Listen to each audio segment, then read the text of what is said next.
hi friend good morning आपण मान के Tushar Pinky official YouTube channel रे स्वागत मैं पिंकी आज रो न्यू वीडियो आपण मान संगे शेयर करूचे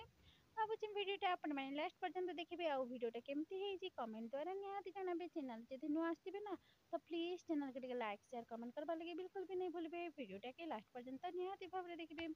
आज ना मैं एटा वीडियोटा ना सकाल अपलोड करछि हेति लगे गुड मॉर्निंग कहूछि वीडियोटा किंतु राती रो थिला ଏଟା ରାତିରେ ନା ପୁଅ କରୁଥିଲି ଅଣ୍ଡା ରୋଷେଇ ଆଉ ମୁଁ ତାଙ୍କେ ଟିକେ ଟିକେ କରୁଥିଲି ହେଲ୍ପ ତା ସାଙ୍ଗରେ ବନାଉଥିଲି ଭିଡ଼ିଓ ତ ଭାବିନି ମୁଁ ଆପଣଙ୍କ ସାଙ୍ଗେ ସେୟାର କରିଥିଲି ଅଣ୍ଡା ଆମେ ଯେତିକି ରୋଷେଇ କରିବାର ଥିଲା ନା ସବୁ ସିଝେଇକି ଛାଣିକି ରଖିଦେଇଥିଲୁ ସାଇଡ଼ରେ ଆଉ ଏଇଟା ପିଆଜ ଭଜା ହେଉଛି ଏଇଟା ନା ପୁଅ କରୁଛନ୍ତି ପିଆଜ ଭାଜୁଛନ୍ତି ରୋଷେଇ କରୁଛନ୍ତି ମୁଁ ଖାଲି ପାଖରେ ଅଛି ଆଉ ନା ମସଲା ପତ୍ର ସବୁ ଦେବା ଲାଗି ନିଜ ସେ ସବୁ ଆଇଁଷ କରିଦେବେ ସବୁ ଛୁଇଁକି ବୋଲିକି ଏଇଟା ମୁଁ ତାଙ୍କ ସାଙ୍ଗରେ ଅଛି ଆଉ ତାପରେ ନା ଏଇଟା ପିଆଜଟା ଭାଜି ହେଇସାରିଲା ପରେ ଅଦା ରସୁଣ ପେଷ୍ଟ ବି ପକା ହେଲା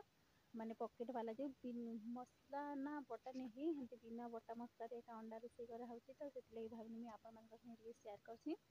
ତ ନିହାତି ଭାବରେ ରେସିପିଟାକି ଲାଷ୍ଟ ପର୍ଯ୍ୟନ୍ତ ଦେଖିବେ ବୋଲିକି ଆଶା କରୁଛି ଅଦା ରସୁଣ ପେଷ୍ଟ କି ପକେଇକିନା ତାହାକେ ଭଲ ଭାବେ ଭଜା ହେଉଛି ଆଉ ନା ତଳ ଲାଗିଯିବ ବୋଲିକି ସବୁବେଳେ ଚଲା ହେଉଛି ଆଉ ଏଇଟା ଟିକେ ସମୟ ଲାଗି ଏମିତି କଥା ଦିଆ ହେଲା ତାପରେ ସବୁ ନିଆ ହେଉଛି ନା ପାଉଡର ମସଲା ଏଇଟା ହେଉଛି ଜିରା ପାଉଡର ଏବେ ପକା ହେଉଛି ଗୋଟେ ବଡ଼ ଚାମଚ ଭଳିଆ ଜିରା ପାଉଡ଼ର ପକଉଛି ଏଇଟା ଆଉ ମସଲା ନା ବାଟିକି ନା ରୋଷେଇ ନେଇ କରି ବିନା ମାନେ ସବୁ ପାଉଡର ମସଲାରେ ଏକା ରୋଷେଇ କରାଯାଇଛି ତାପରେ ଏଇଟା ଦିଆହେଲା ଜିରା ପାଉଡର ଗୋଟେ ଚାମଚ ଭଳିଆ ଏସବୁ ପକେଇକି ଭଲ ଭାବେ ପିଆଜ ଆଉ ଅଦା ପେଷ୍ଟ ମିଶାଇ ଦିଆହେଲା ଆଉ ଏଇଟା ନା ମୁଁ ପଳେଇ ଆସିନି ତ ମାନେ ହଳଦୀ ଆଉ ପକା ପଲେଇ ତ ଏଇଠି ମାନେ ହଳଦୀ ପକେଇଦେନି ଯେତେ ଲାଗିବାର ଥିଲା ସେତିକି ମୋତେ ସେମିତି ମାଂକେ ଏକା ପକାସି ଆଉ ଲଙ୍କା ପାଉଡ଼ର ବି ପକେଇଦେନି ଏ ସବୁ ପକେଇକି ମୁଁ ଭଲ ଭାବରେ ଟିକେ ମିକ୍ସ କରାହେଉଛି ଆଉ କାଟିକି ନିଆ ହେଇଛି ନା ଟମାଟୋ ତ ଟମାଟୋ ସବୁକେ ସେଥିରେ ପକାଇ ଦିଆ ହେଲା ଟମାଟୋକୁ ପକେଇକିନା ଭଲ ଭାବେ ମିକ୍ସ କରାହେଉଛି ଏଇଟା ଟମାଟୋରେ ଏଥିରେ ପାଣି ଆଡ଼୍ नहीं କରାହୁଏ ନା ତ ସେଥିରେ ଟମାଟୋ ଆଗ ପକାଇଥିଲେ ତାପରେ ପକାଇଦେନି ସ୍ୱାଦ ଅନୁସାରେ ଲୁଣ ଏସବୁ କହିକି ତାକୁ ଭଲ ଭାବେ ମିକ୍ସ କରୁଛନ୍ତି ଟମାଟୋରୁ ଅଲରେଡ଼ି ପାଣି ବାହାରିଯିବ ଆଉ ମସଲାଟା ନି ପୋଡ଼ି ଆଉ ଏଇନେ ଲାଗୁଥିଲା ନା ଟମାଟୋ ଟିକେ କମ୍ ହେଇଯାଇଛି ବୋଲି ତାପରେ ଆଉ ଗୋଟେ ପିସ୍ ଆମେ ଟମାଟୋ ରଖିଦେଇଥିଲୁ ତ ସେଟାକେ ଆଣିକି କାଟିକି ଟମାଟୋରେ ପକାମୁ କହିକି କାଟିବାରେ ଲାଗିଛନ୍ ପୁଅ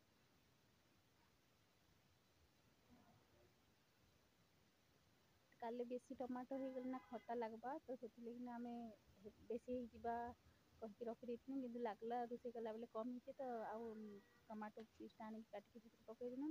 ଆଉ ଏଠି ନା ଭଲ ଭାବେ ଟମାଟୋକୁ ମିକ୍ସ କରିଦେଉଛୁ ଆଉ ଗ୍ୟାସ୍ ନା ସବୁବେଳେ ଲୋ ଏକା ରଖିଛନ୍ତି ନା ସବୁ ପାଉଡର ମସଲାଟା ବହୁତ ଜଲ୍ଦି ପୋଡ଼ି ଯାଏସି ଆଉ ସବୁବେଲେ ଚଲାବାର ଲାଗି ପଡ଼ୁଛି ଟମାଟୋଟା ସିଝିବାର ପର୍ଯ୍ୟନ୍ତ ଚଲାବାର ଲାଗି ପଡ଼ୁଛି ନାଇଁ ତ ତଳେ ଗଲେ ଗୁଣ୍ଡ ମସଲାଟା ବହୁତ ଜଲ୍ଦି ପୋଡ଼ିଯିବ ତାପରେ ଏଇଟା ନା ମୁଁ ଏଇ ମସଲାରେ ଛୁଙ୍କ ଦେବା ଲାଗି ସାଇଡ଼ରେ ବସାଇଦେଲି ଗୋଟେ ଛୋଟ ମାନେ ଗୋଟେ ଛୋଟ କଂସା ଭଳିଆ ଏଟା ଗୋଟେ ଆଉ ସେଥିରେ ନା ନେଇଯାଇଥିଲି ତେଜପତ୍ର ପତ୍ର ଆଉ ଜିରା ଏସବୁକୁ ମୁଁ ଛୁଙ୍କ ଦେଉଛି ଲବଙ୍ଗ କରିକି ଏଇଟା ଭଲ ଭାବେ ଜିରା ଫୁଟିଗଲା ନା ଆଉ ତେଜ ପକାଇଲା ପତ୍ର ଭଲ ଭାବେ ଭାଜି ହେଇଯାଇଥିଲା ତ ଝୁଙ୍କ ଦେଇକି ମୁଁ ମସଲାରେ ପକାଇଦେଲି ଆଉ ମସଲାରେ ନା ଝୁଙ୍କଟା ଭଲ ଭାବେ ମିକ୍ସ କରାହେଲା